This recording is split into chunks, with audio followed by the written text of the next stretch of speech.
The wind rolled across the lonely plains. Like a restless spirit as Jacob Mullen stepped out of his old wooden house, unaware that this day would rewrite every quiet moment he had ever lived. For years he had lived on the outskirts of Apache territory, alone, self-reliant, the kind of man who believed trouble stayed far from those who minded their own business. But that belief shattered the day he found two injured Apache girls collapsed near the creek behind his land, exhausted, terrified, and hunted by raiders. Jacob could have turned away like many settlers would have out of fear or prejudice. But something in their trembling voices, something in the desperate way they clung to life, ignited a deeper instinct in him, the instinct to protect. He carried them inside, treated their wounds with the little medicine he had, stayed awake through the freezing night feeding the fire so they wouldn't lose warmth. When danger approached, 5 armed raiders searching for the girls, Jacob stood in the doorway with nothing but his old rifle and a heart, steady enough to hold the line. The raiders left only after seeing the fire in his eyes, the kind that warned a man not to step closer. The girls survived, rested, and before dawn they disappeared silently, leaving only a carved stone necklace as thanks. Jacob thought the matter was over. He had no idea that saving those girls meant the entire Apache nation now carried his name in their hearts. At midday, as he chopped wood behind his house, the earth trembled faintly beneath his feet. Then again, and again. Jacob straightened, confused. A sound followed, low, rhythmic, like hundreds of hooves beating the ground in unison. His eyes swept the horizon, and what he saw froze the breath in his lungs. A massive Apache patrol. Warriors stretched across the plains in a great crescent formation. Horses moving in disciplined silence. Weapons glinting like burning embers under the sun. They moved not like attackers but like a storm with purpose, surrounding his entire property with impossible precision. Jacob dropped his axe, knowing no ordinary patrol traveled in numbers like this unless the matter was sacred, dangerous, or both. The warriors halted as one, forming a ring around his house, their presence so overwhelming that even the wind seemed to bow before them. At their center rode 3 elders draped in ceremonial robes, their faces marked with ancient symbols of judgment and honor. And behind them rode the 2 girls he had saved, alive, strong, and dressed now as daughters of their people's highest families.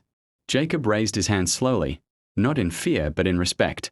He had no quarrel with these people, but he knew the weight of Apache customs, and such a gathering meant something enormous, either a punishment or an honor carried on the shoulders of warriors. The eldest leader dismounted, stepping forward with the dignity of a man whose words shaped destiny. The patrol parted like a river before him. No one spoke. No one breathed. The elder's gaze pierced Jacob deeply, not with anger, but with something unfamiliar, gratitude tempered with ancient law. Beside him, the girls bowed their heads, their eyes shimmering with something Jacob couldn't name. You gave your fire, your medicine, and your courage to daughters not of your blood, the elder said, his voice like rolling thunder. You defended them against the darkness when no one else would. For this, the Apache nation stands at your door. Jacob swallowed, unsure how to respond. I only did what any decent man would. The elder shook his head. No. Many men see danger and look away. You did not. One of the girls stepped forward, placing the carved necklace she had left before into his hand again, but now tied with red ceremonial thread. My father, she whispered, is a chief among our people. When he learned what you did, he summoned the warriors. He said your courage must be answered. The warriors struck their spears into the ground as one, sending a pulse of sound through the earth that made Jacob's bones vibrate. The elder continued, Today, we surround not to threaten you, but to honor you. Our laws demand that a man who saves the daughters of our nation must be repaid, in a way that binds families, protects bloodlines, and strengthens alliances. He looked at Jacob with an unreadable intensity. So we stand here to offer you a favor, one of great weight. The question is whether you are ready to accept what comes with it. Jacob had faced storms, wolves, raiders, and the quiet agony of solitude, but nothing prepared him for the sight of hundreds of warriors waiting for his answer. their faces lit by torches now being lit in a ceremonial circle. A silence fell so deep it felt like the world held its breath. Jacob stepped forward, heart pounding but steady, because something inside him sensed that this moment was larger than fear, larger than him, larger than the past. What favor? Jacob asked quietly.